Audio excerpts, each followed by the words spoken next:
You, John Fitzgerald Kennedy, do solemnly swear. I, John Fitzgerald Kennedy, do solemnly swear.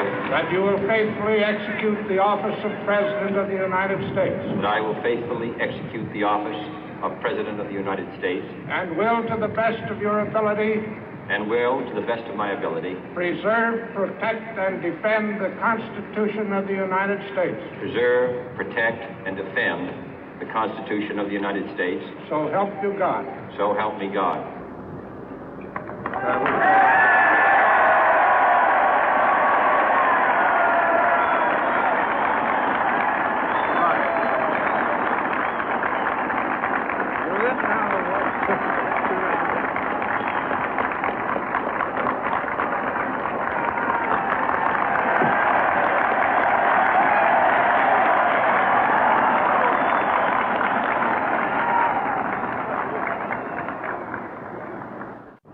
Vice President Johnson, Mr. Speaker, Mr. Chief Justice, President Eisenhower, Vice President Nixon, President Truman, Reverend clergy, fellow citizens.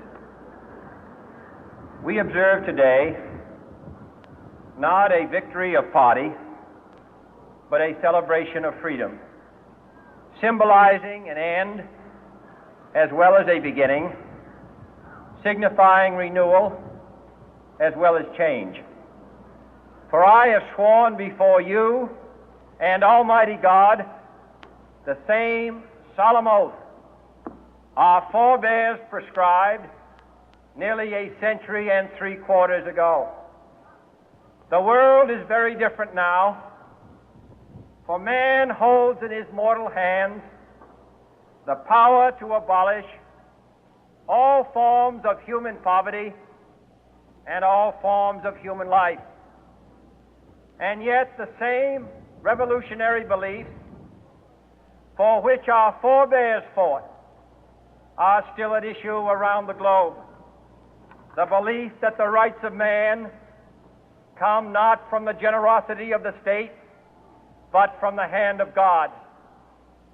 We dare not forget today that we are the heirs of that first revolution. Let the word go forth from this time and place to friend and foe alike that the torch has been passed to a new generation of Americans born in this century, tempered by war, disciplined by a hard and bitter peace, proud of our ancient heritage, and unwilling to witness or permit the slow undoing of those human rights to which this nation has always been committed and to which we are committed today at home and around the world.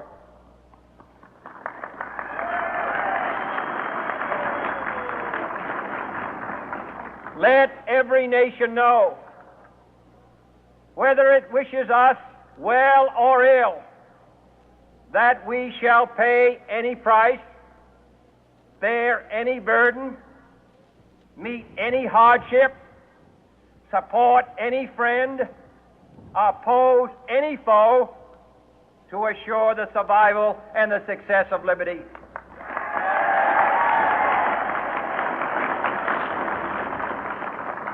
This much we pledge and more. To those old allies whose cultural and spiritual origins we share, we pledge the loyalty of faithful friends. United, there is little we cannot do in a host of cooperative ventures. Divided, there is little we can do, for we dare not meet a powerful challenge at odds and split asunder.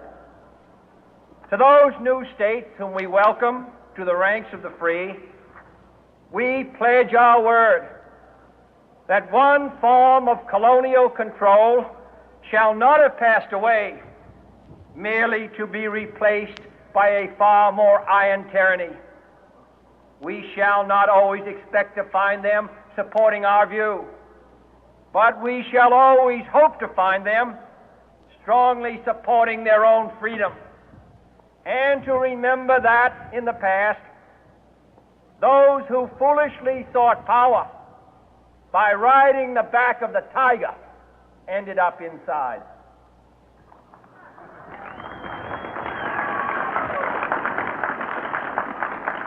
To those people in the huts and villages of half the globe struggling to break the bonds of mass misery, we pledge our best efforts to help them help themselves for whatever period is required, not because the communists may be doing it, not because we seek their votes, but because it is right. If a free society cannot help the many who are poor, it cannot save the few who are rich.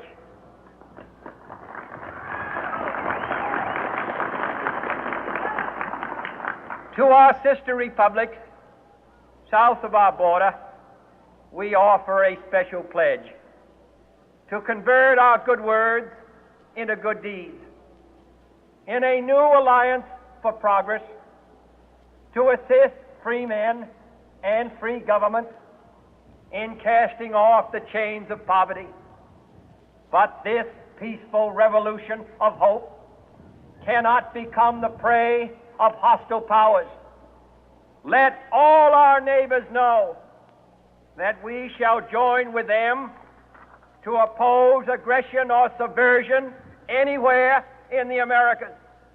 And let every other power know that this hemisphere intends to remain the master of its own house.